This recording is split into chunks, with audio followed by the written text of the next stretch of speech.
C'est oui à la hausse d'impôts. Lundi soir, le conseil communal nyonnais a approuvé les 4 points supplémentaires proposés par la municipalité. Une victoire pour la gauche qui soutenait l'exécutif.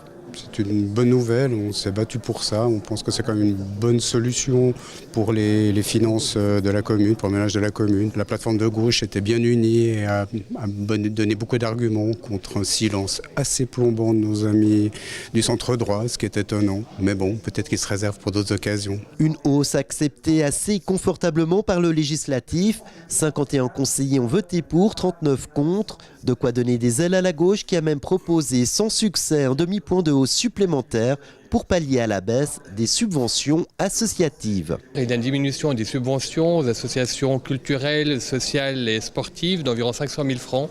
Et ce demi-point d'impôt supplémentaire aurait permis de revenir à la situation précédente et d'éviter de couper dans ces subventions qui sont extrêmement importantes pour le tissu associatif et la vie collective à Nyon. La bataille s'est jouée au centre et c'est le parti indépendant nyonnais qui a joué le rôle de pivot en rejoignant les positions de la gauche. Le PIN qui a surtout voulu marquer son soutien à son municipal en charge des finances de la ville. Je pense que la gauche essaye de sauver les aspects sociaux et culturels, alors que nous, on a plutôt penché vraiment sur la rigueur financière et puis l'intérêt général de la ville de Nyon. Il y a cette RIE3 qui nous plombe, mais je n'avais pas intégré les valeurs sociales qui étaient associées. Donc finalement, pour les familles, je ne pense pas que ça soit un désavantage. 2 blocs se sont recomposés autour de ce sujet sensible, d'une part avec l'UDC, le PLR et les Verts libéraux, et de l'autre avec les socialistes, les Verts et les indépendants. N'y voyez pas là la fin de l'alliance du centre droit.